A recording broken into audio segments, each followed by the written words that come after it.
In this episode, I'll be presenting the X-Twitter Daily Report Reels, where I show a series of X-Twitter posts, play the videos that may be involved with that post, and then making opinions, comments thereafter, and then I'll wrap it up. So let's get started. First up in my Twitter feed is a user named Ruby who writes, "Crash retrieval by China in 1997. 2 injured grays recovered. 1 ET died. The other made it out alive and was kept by the military. The Chinese military described them as rat-like ETs or people. NGL, they've kind of thrown me with the rat thing. I mean, we call them bugs over here in the US and UK because of the big black eyes, but rat, that equals little eyes, not seeing it, but never mind. Let's watch." In the summer of 1997, there was another incident reported by the ufologists in China, not by the official media. There was a UFO crash in Datong City in Shanxi province. That's about a 4-hour drive from Beijing, the capital city of China. And the military retrieved a crashed UFO with 2 injured gray aliens. The Chinese military people described them as rat-like ETs or people. And one of them died.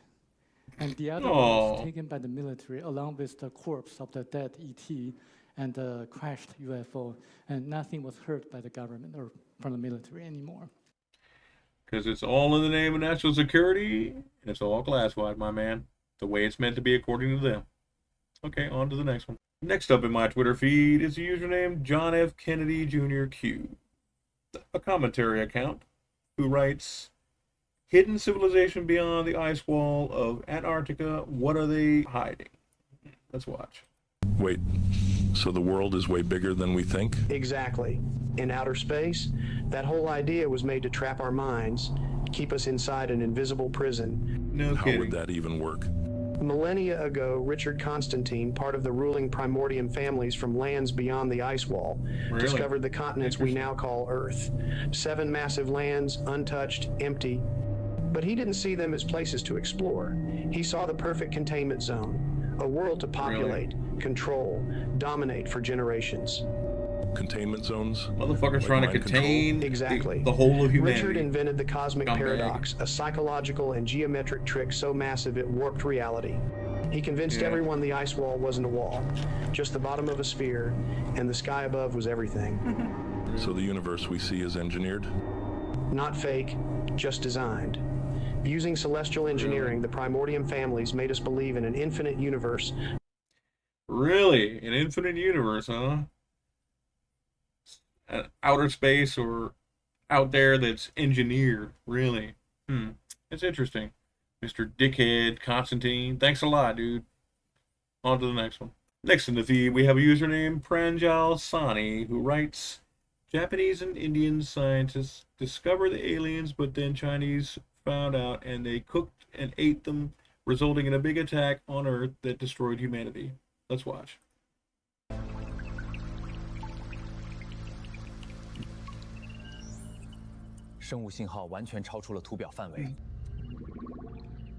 Subtitles? 这是一项不朽的发现 Hiroshi。住手！你们不能带走这个标本。它的收容场不稳定，立即固定容器。 He's like, "Screw you, folks. I'm taking it anyway."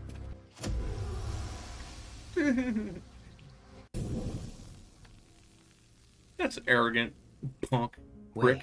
Stop. You don't understand. Oh, now they speak English. Okay. Destroying it will Whatever. doom us all. You don't give a shit. Happily stuffing his fucking gibbering mouth with that shit. Uh-oh, here they come. Oh, boy. Your species has sealed its execution. Oh, my goodness. If that were real, that'd be scary as hell. Thankfully, that may not be in our future.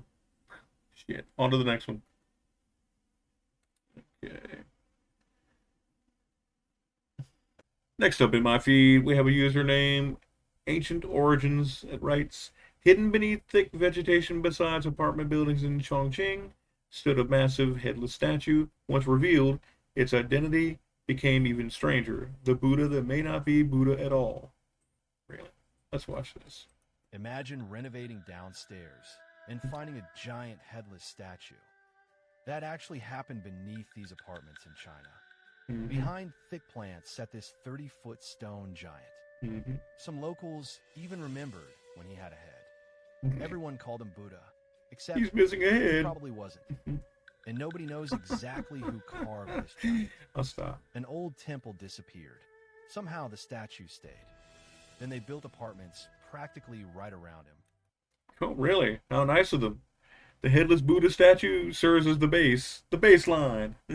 Okay, on to the next one. Next up in my Twitter feed is a username, I had it translated, Gokura-sama Oisan, who writes, one of the largest and officially confirmed cosmic objects. The photo was taken in Hawaii in 1997.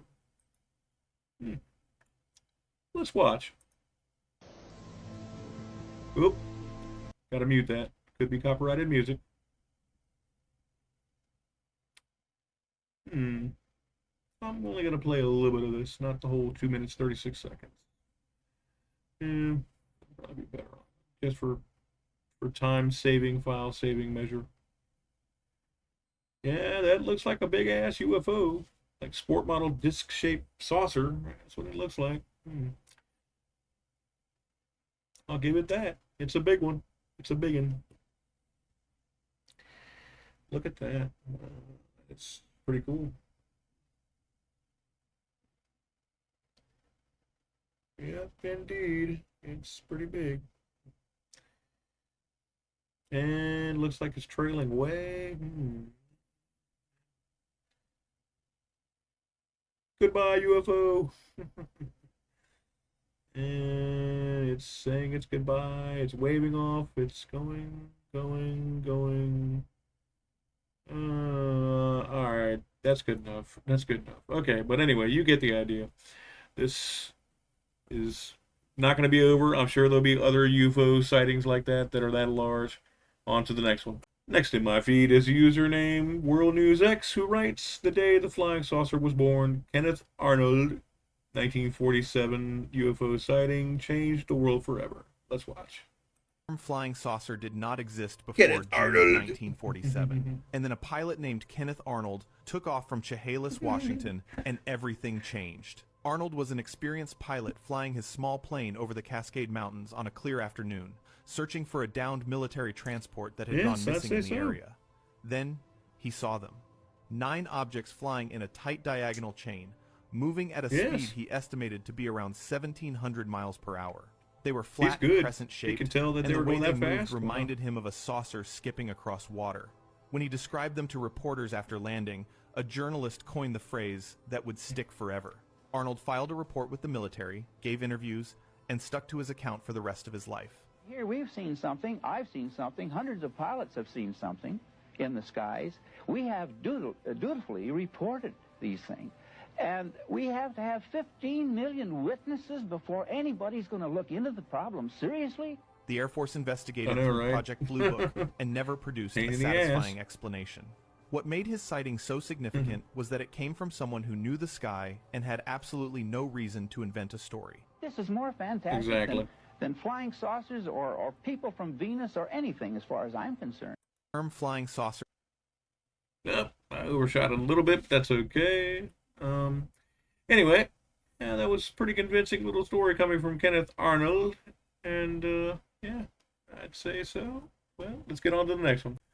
Next up in my feed is a username Human by Design, who writes, an Andromeda Gerot cigar cylindrical shaped spaceship of the Reichsdeutschen was spotted in the night sky over an urban area somewhere in China on September 15th, 2024. Let's watch.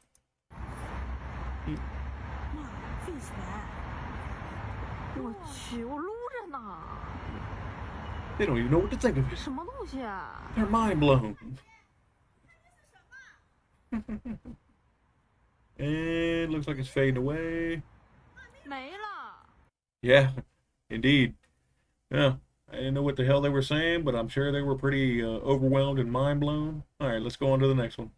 Next up in my feed is a user named The Great Translation Movement, who writes, on the evening of August 12th, a bizarre ring of light that kept changing appeared in Beijing's night sky.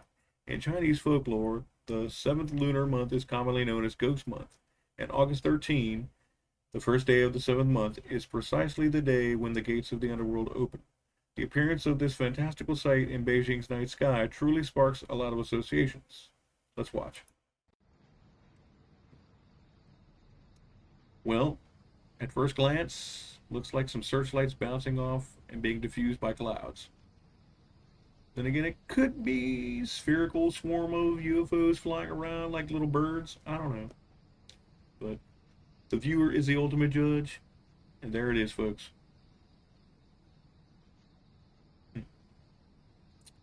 Interesting, to say the least. Cut to a new scene. Okay. Cool. Some cinematographic kind of thing. Okay. This looks like searchlights dancing around. That's what it looks like. I don't know. Maybe it's something else.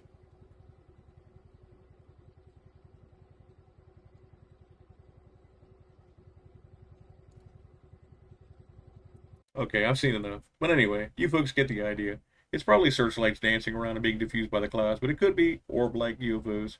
Alright, on to the next one. Next in my Twitter feed is a user named UAP Reporting Center, who writes, in a 1985 interview with Dr. J. Allen Hynek of Project Blue Book, said UFOs may not be used in conventional space travel at all, but could be arriving from a parallel reality or another dimension. Fascinating interview. Let's watch. My own philosophical feeling about the UFO phenomenon is that when all is said and done, it represents some form of intelligence. But whether that intelligence is from great distances away, or whether it is perhaps much closer to us in a parallel reality or another dimension, I know, right? or whether it is in some strange way a product of our own intelligence, our own psyche, I don't know. This is the research problem. Mm-hmm. That it seems to be programmed, that it seems to have an intelligence of its own, I think is unmistakable. If anyone who studies the subject just sees that. But we must not jump to the conclusion that because it has an intelligence of its own, it is necessarily visitors from outer space. It may be in some strange way connected with that intelligence, if that intelligence can in some way project itself down here. But, well, that's really all I have to say. Okay, that's all he's got to say on the subject. And, well, that was a pretty cool, short little interview from J. Allen Hynek. He's probably dead now, but hey, that was pretty cool. All right, on to the next one. Next up in my feed is a user named Dr. Clown PhD, who writes, breaking, Spanish authorities just deployed the GOAT protocol in Ceuta. Let's watch. Spanish authorities in Ceuta have begun testing a controversial new method to detain remaining illegal entries. That's pretty smart. They fall with the shit every time. Goats pretty have smart. been placed throughout the city. Big ass sheep. Gotcha, bitch. Officials say the technique is proving surprisingly effective, with multiple I'd say successful so. captures already reported this afternoon. Yeah. Yes, I'd say it's very, very, very successful. Very, very slick and smart and sneaky on their part. Good going. Good on you, Spanish authorities. All right, on to the next one. Next up in the feed, Sean Hannity, who says, watch, Brooklyn socialist lawmaker Emily Gallagher defends shoplifting soap and toothpaste as a biological need. Says protecting CVS and Walgreens from theft is the real injustice. Let's watch. Most of what we saw were crimes of poverty. Really? People who were stealing things Who like the fuck is toothpaste. this? People who were stealing things like, Who the fuck is she to be having some political platform and saying anything even meaningful? need them. And we are choosing to protect billion-dollar Go work for Burger King, companies bitch. You don't like deserve to be Walgreens there. over the people who are struggling to get by. So I would say that the true crime is that there is such incredible wealth disparity in this city that there are people who can be thrown in jail. Well, maybe they try harder, got a job. They wouldn't have to worry about fucking waiting for handouts for the next 5,000 years, which is what the fuck they want to do. Treatment, not jail, and that we hold the line on the incredible criminal justice reforms that we have done Yada, over yada, the yada, last whatever. 10 and 20 years that are So constantly these motherfucking being cockroaches threatened by can right-wing hold down a media, job and know what it's like to live in the real world. Fearmonger about people who are Trying to get a actually handout. just in absolute dire And then what were the consequences? Everything gets put behind glass, as Trump says, which isn't CVS's fault. They just need to save whatever thin margin they got. But worse, and what this lady, that extremely attractive Democrat 10, should be ashamed of. Yeah, she's is a that 10, all right. shoplifting turned big city drugstores into ghost towns. In New York City alone, half of the pharmacies have shuttered. And it's been happening in New York, Chicago, obviously San Francisco. If you make stealing toothpaste a defensible lifestyle choice, the stores will decide to go elsewhere. As for this wealth, what do you call it?